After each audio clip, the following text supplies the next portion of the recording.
Some people think ownership is decided by whoever shouts the loudest. They're wrong. It's decided by whoever holds the paper nobody bothered to read. The smell of fresh pine still lingered inside the cabin as I set my last moving box on the hardwood floor and listened to the quiet that had convinced me to buy this place in the first place. After 15 years of negotiating commercial property deals across Colorado, silence had become the one luxury money could never guarantee. My name is Ethan Walker. I'm 37 years old, and all I wanted was a fresh start tucked away in a small mountain community where mornings began with songbirds instead of traffic and evenings ended with the crackle of a fireplace instead of another conference call. The cabin wasn't flashy. It sat on just under 3 acres surrounded by towering aspens and old ponderosa pines, with a gravel driveway that curved gently through the trees before opening onto a porch that looked west toward the Rockies. The previous owner had spent 40 years taking care of every inch of this property. You could still smell cedar inside the closets and fresh-cut firewood stacked beside the porch.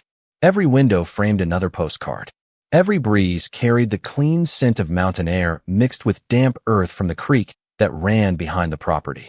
I remember thinking that maybe, just maybe, I'd finally found the one place nobody would bother me. I couldn't have been more wrong. The rumble of large SUV engines shattered that illusion before I'd even finished unpacking my coffee mugs. Tires crunched aggressively over my gravel driveway, one after another, until 4 expensive vehicles stopped directly in front of my porch. Their doors slammed almost in perfect rhythm. The sudden silence afterward felt heavier than the engines themselves. I stepped outside with my work gloves still in one hand, expecting curious neighbors bringing welcome pies or awkward introductions. Instead, I found 8 strangers walking across my lawn as if they'd already decided it belonged to them. Leading the group was a woman wearing an immaculate white jacket despite the dusty road she'd just driven. She carried a leather binder against her chest like it was a judge's gavel. Her smile never reached her eyes. "You must be the new owner," she said before I could introduce myself. "I'm Linda Crawford, president of the Pine Ridge Cabin Association." Without asking permission, she pointed toward the tree line behind my cabin. "Unfortunately, there's been a misunderstanding. That section of land isn't included with your purchase. Association property. We'll need you to remove your fence plans immediately." I looked past her toward the wooden survey stakes still standing exactly where the licensed surveyor had placed them 2 days earlier. Every one matched the legal description in my closing documents down to the inch. The mountain breeze rattled the leaves overhead, while someone behind Linda quietly unfolded a bright orange boundary marker and pushed it into my grass, as though the decision had already been made. Another board member started taking photographs of my porch, my truck, even the address plaque I'd installed less than an hour earlier. Nobody asked permission. Nobody introduced themselves. They simply acted like authority, came with matching jackets and confident voices. I could feel every pair of eyes studying my reaction, waiting for the new guy to panic, argue, or apologize. Instead, I simply smiled, folded my work gloves, and watched Linda continue explaining why I was supposedly standing on land that didn't belong to me. What none of them realized was that I'd spent months researching every document connected to this mountain before I ever signed a single page, and hidden inside those records was one signature that would change every word they had just spoken.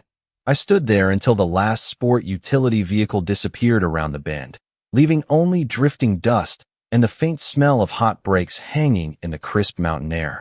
The orange boundary marker they had planted leaned slightly in the afternoon breeze, bright against the green grass like a flag claiming territory that had never belonged to them. I walked over, picked it up without saying a word, and laid it neatly beside my porch. There was no anger. Not yet. Experience had taught me that people who rush to make demands usually skip the part where they check the facts. That habit had made me a comfortable living for nearly 2 decades. Long before I ever bought this cabin, I had built a career helping investors untangle complicated real estate disputes that most attorneys refused to touch. Shopping centers, warehouses, ranches, old mining properties, forgotten easements, bankrupt developments. If there was a messy chain of ownership hiding inside a mountain of paperwork, sooner or later someone called me. Most people thought real estate was about buildings. They were wrong. It was always about documents. Every signature, every recorded deed, every forgotten agreement waiting quietly inside a county archive could change the entire story. That was exactly why this cabin had caught my attention almost 8 months before I ever packed a moving truck. It started with a routine investment review. One financial report mentioned a homeowners association carrying an unusually large commercial loan against common property. The numbers did not make sense. The debt was growing while property values kept climbing. Curiosity led me deeper. Deeper became weeks of research.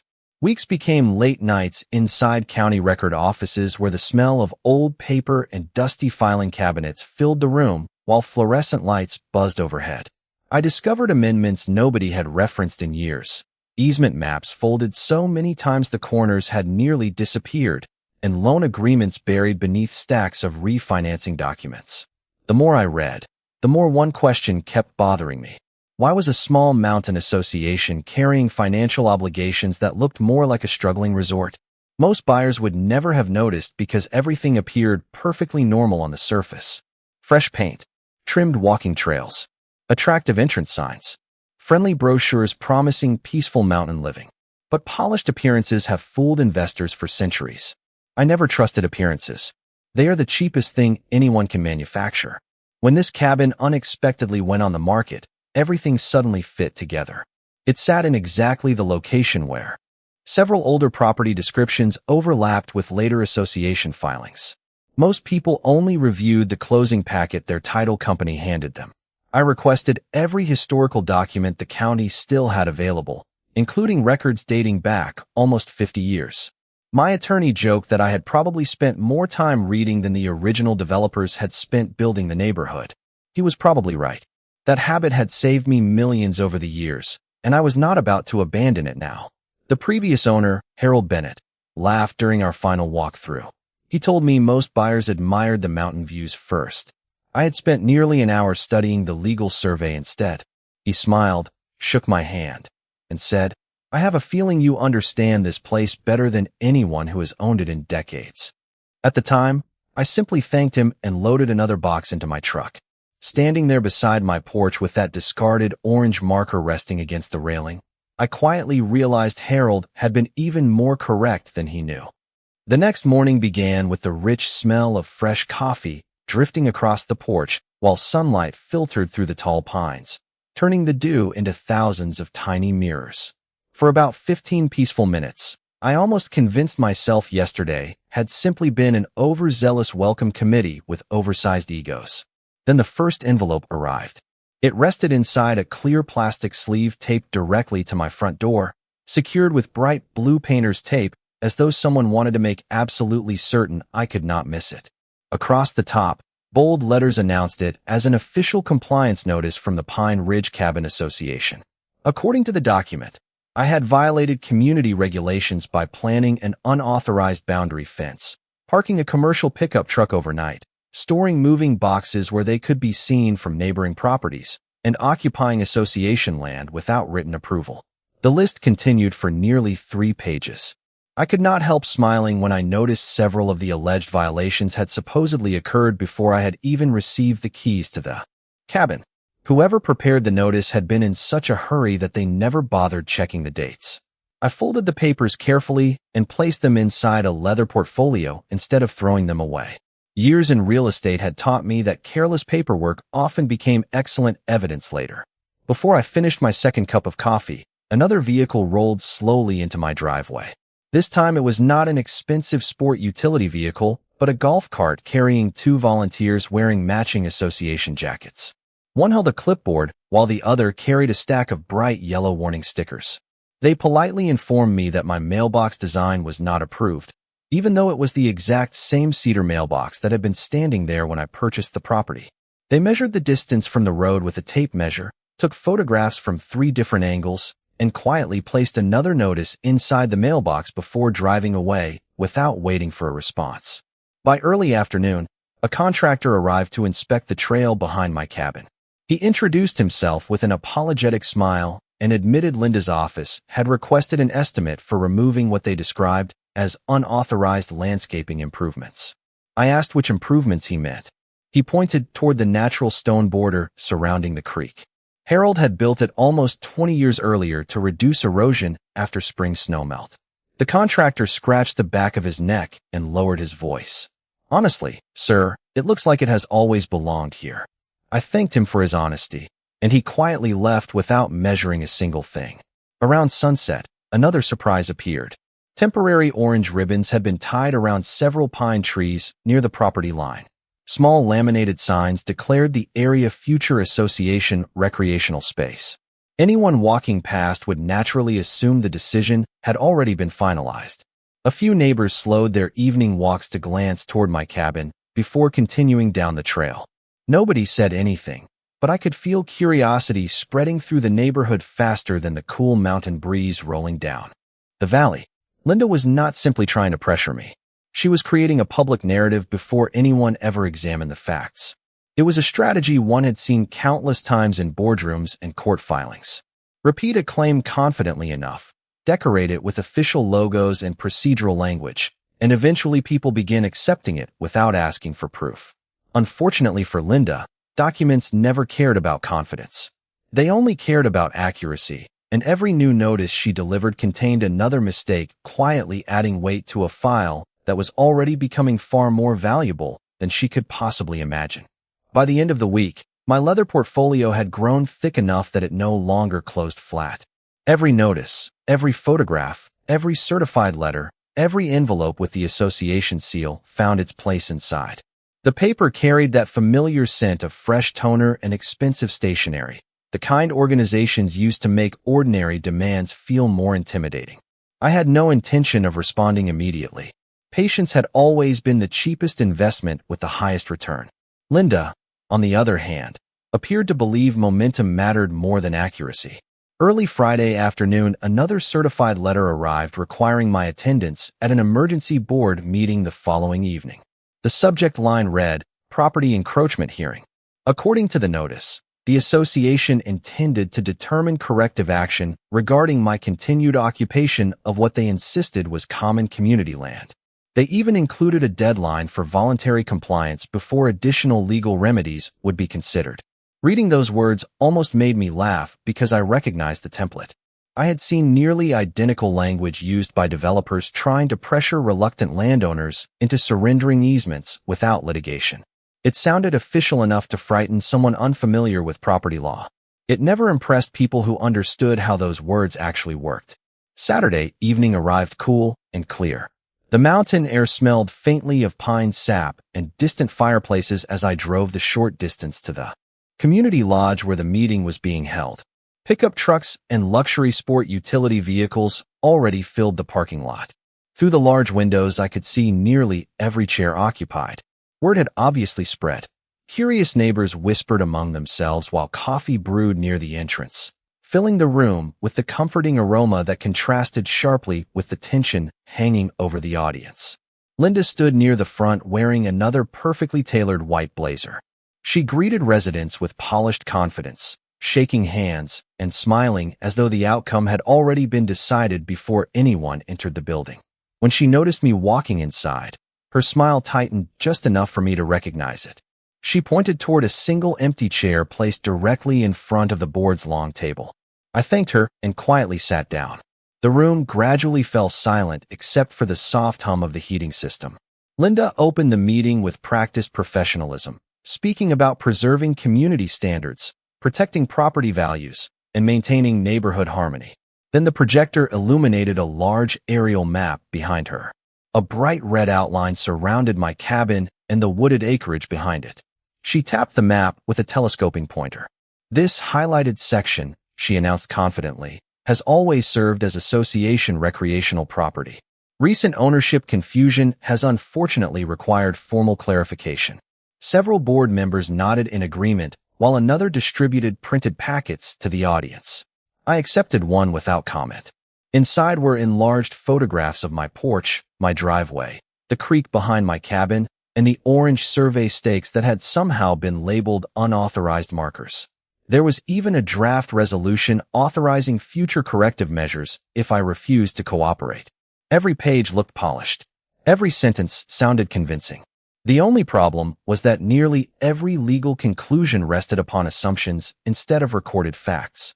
Linda continued explaining how the association intended to restore full community access and remove private improvements that allegedly interfered with shared property. She spoke with absolute certainty, never once questioning whether the documents supporting her claims might deserve another look.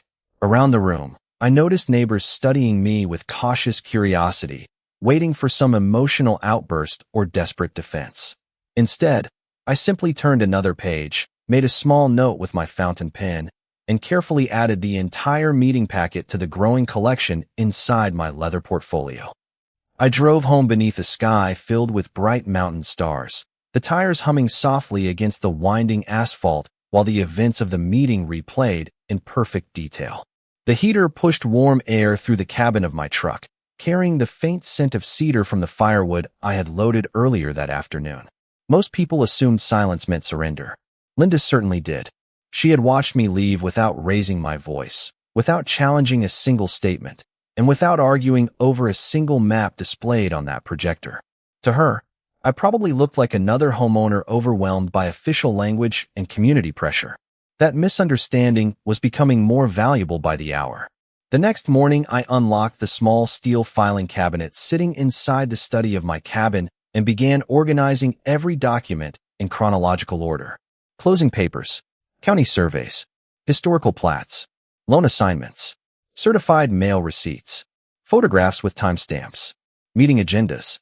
Every page slid neatly into labeled folders while sunlight streamed across the desk and illuminated tiny particles of dust drifting through the quiet room.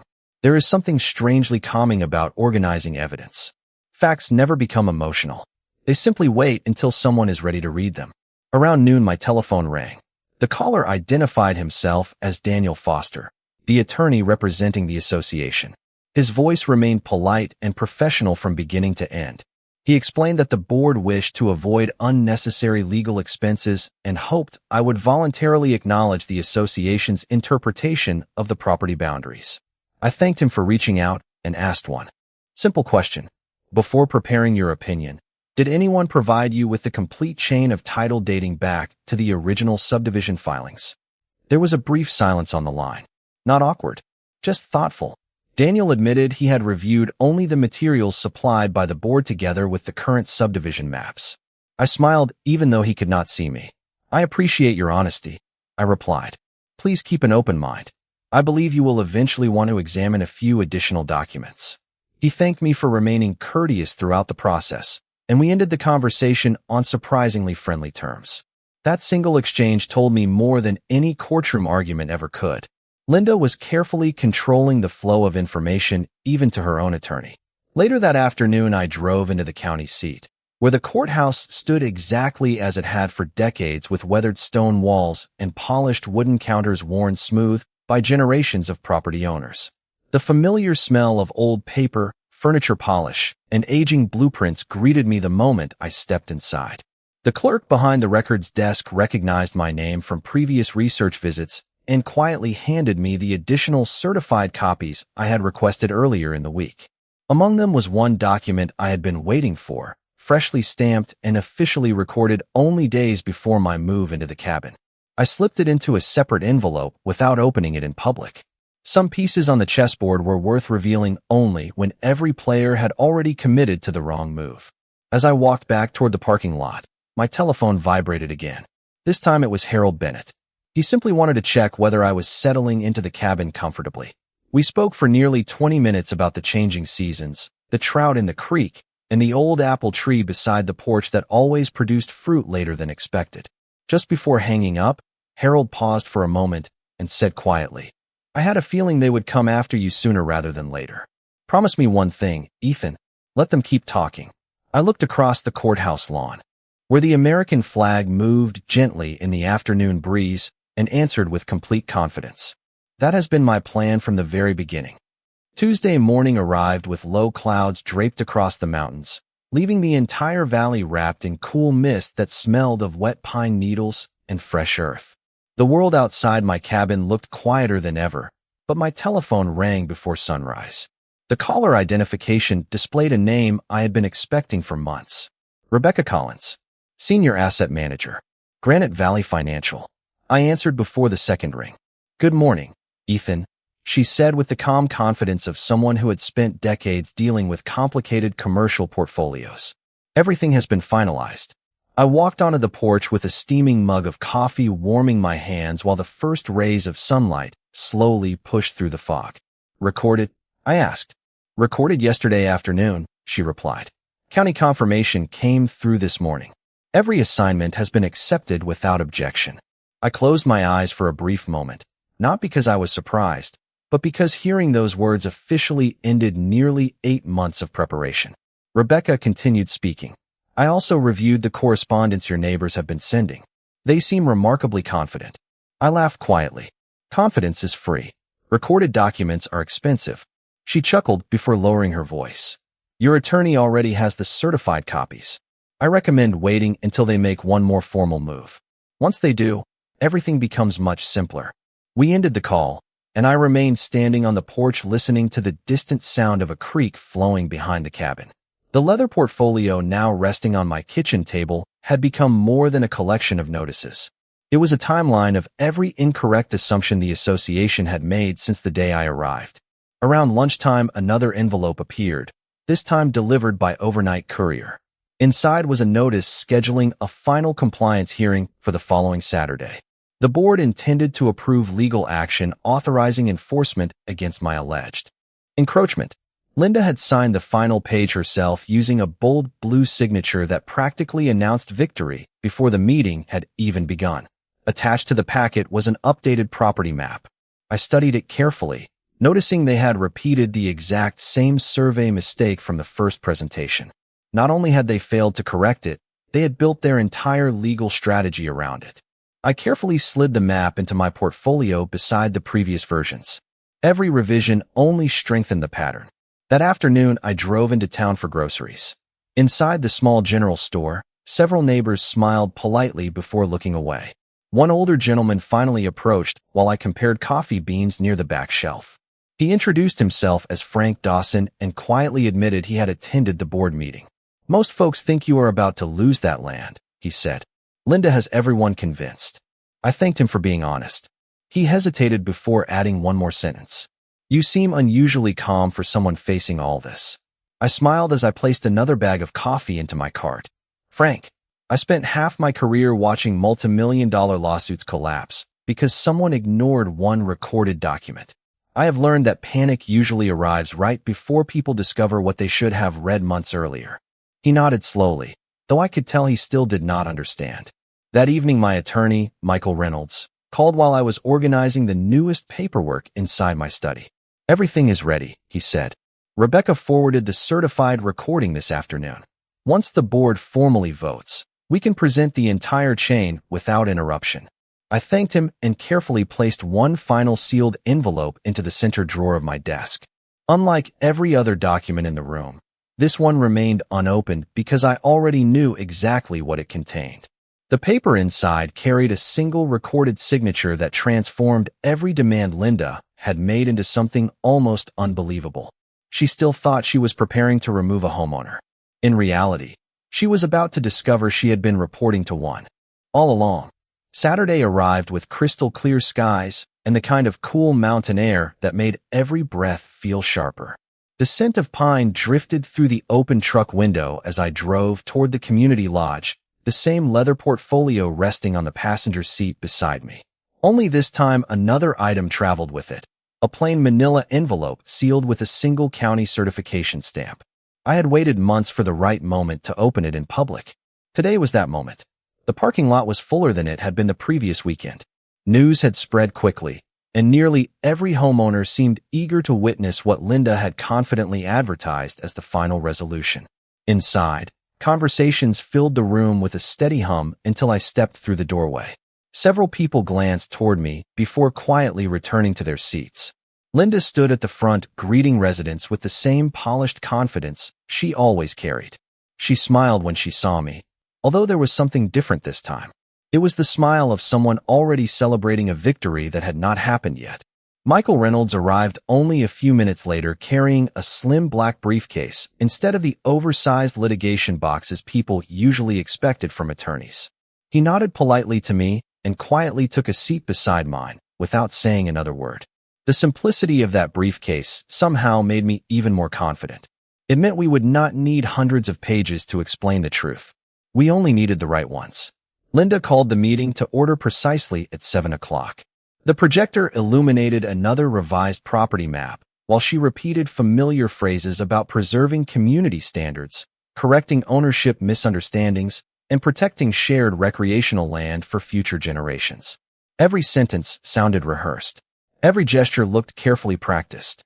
Then she presented the board's final recommendation. According to the resolution, I would receive formal notice requiring removal of all personal improvements from the disputed acreage within 30 days. Failure to comply would authorize additional legal proceedings. She looked directly at me after finishing the motion. "Mr. Walker," she said with measured confidence, "this is your final opportunity to resolve the matter voluntarily before the association proceeds further." Every eye in the room shifted toward my chair. The heating system hummed softly overhead, while someone in the back quietly stirred sugar into a paper cup of coffee. I stood, buttoned my jacket, and thanked the board for allowing me to speak. My voice remained calm enough that several people leaned forward to hear more clearly. "Before anyone votes," I said, "I believe the board deserves access to information that has not been included in any previous presentation." Linda folded her arms. "Our attorney has already reviewed the relevant documents." Michael slowly stood beside me. "With respect," he replied politely, "I do not believe I have." The room became noticeably quieter. Daniel Foster, the association attorney, looked toward Michael with visible curiosity before turning back toward Linda. Michael opened his briefcase and removed the sealed county envelope. He placed it gently on the table without opening it immediately. Instead, he slid another certified packet toward Daniel. "These are the complete recorded filings," he said. "Every assignment, every recorded transfer, and every supporting certification in chronological order." Daniel adjusted his glasses and began reading.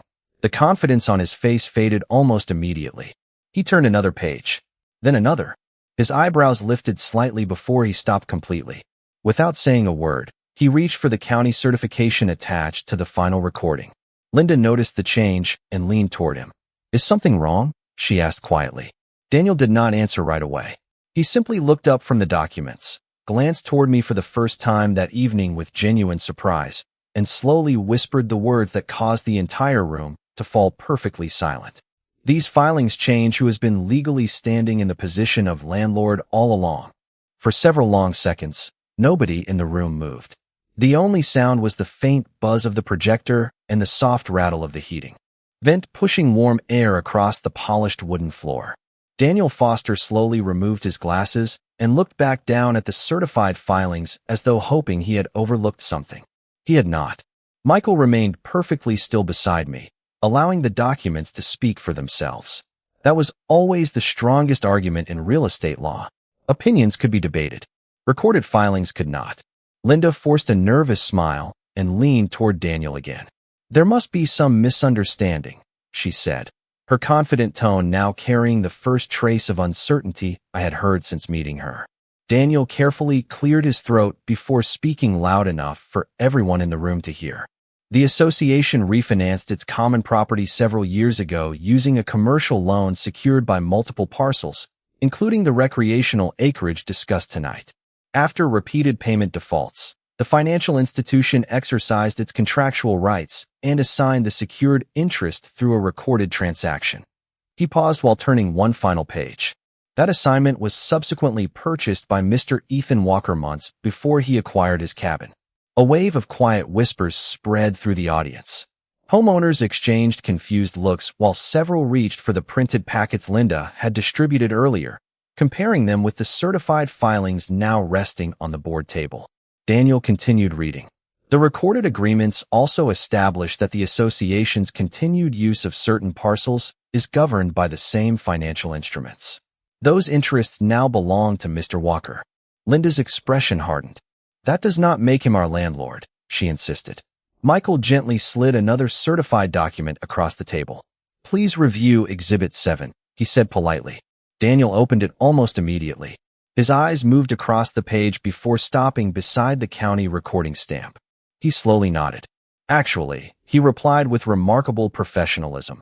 "Under the recorded assignment and leaseback provisions executed during the restructuring, the association occupies portions of the secured property under obligations now.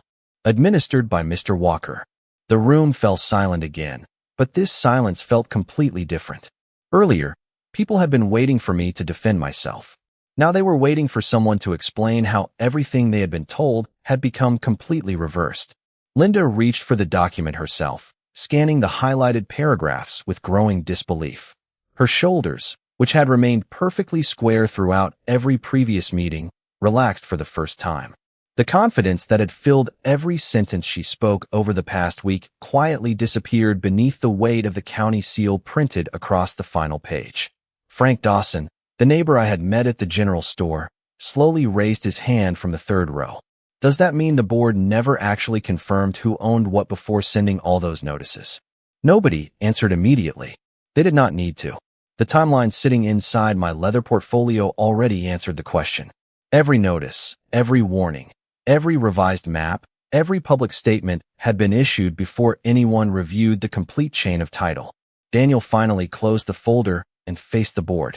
"I strongly recommend suspending tonight's resolution," he said calmly. "Additional enforcement would expose the association to significant legal complications given the recorded interests presented this evening." Linda looked around the room searching for support, but instead found homeowners quietly studying the evidence for themselves. Nobody appeared angry. They simply looked surprised. I understood exactly how they felt. For months, they had trusted summaries instead of records. The difference between those two things had finally become impossible to ignore. I quietly closed my leather portfolio, picked up the orange survey marker I had carried with me since my first day at the cabin, and placed it gently beside the certified filings. "I told you from the beginning," I said softly. "The boundary was never the real misunderstanding. The paperwork was." When the meeting finally adjourned, people did not rush for the exits the way they had after previous board gatherings. Instead, small groups remained, scattered around the lodge, quietly comparing documents, asking questions, and reading pages they had never realized existed. The confident conversations that usually filled the room had been replaced by thoughtful silence. I stepped outside carrying my leather portfolio under one arm, and the cool mountain air immediately greeted me with the familiar scent of pine, cedar, and the faint smoke from fireplaces beginning to burn across the valley. Above me, the stars looked impossibly bright against the black Colorado sky. It was the same peaceful view I had fallen in love with months earlier while standing on the porch of my cabin. Only now, it somehow felt even quieter. Over the following weeks, the atmosphere throughout Pine Ridge slowly changed. The association suspended every enforcement action connected to my property, while independent attorneys reviewed the complete chain of recorded documents. Homeowners who had never questioned the board before began requesting copies of financial reports, loan records, and meeting minutes. They were not searching for someone to blame. They simply wanted to understand how so many important decisions had been made without anyone verifying the original filings first. Daniel Foster remained involved throughout the review process, and I gained even more respect for him. Unlike many attorneys, he never tried defending mistakes once the facts became clear. He simply focused on helping the community move forward within the law. Michael and I did the same. Despite everything that had happened, I never demanded penalties, never threatened retaliation, and never asked anyone to leave their homes. That had never been my goal. My investment had always been about preserving value, not destroying it. During one of the final community meetings, several homeowners approached me after the formal business concluded. Frank Dawson shook my hand and laughed quietly. "I guess we all spent too much time trusting presentations instead of paperwork." I smiled. "It happens more often than you would think." Another neighbor asked whether I planned to exercise every legal right available under the recorded agreements. I looked around the room at families talking with one another, children waiting near the entrance, and longtime residents who simply wanted a peaceful place to live. "Rights exist to create stability," I answered, "not fear." Over the next few months, the board reorganized under new leadership. Financial policies became more transparent, Major decisions required stronger documentation, and every future property issue would include independent title verification before notices were ever mailed.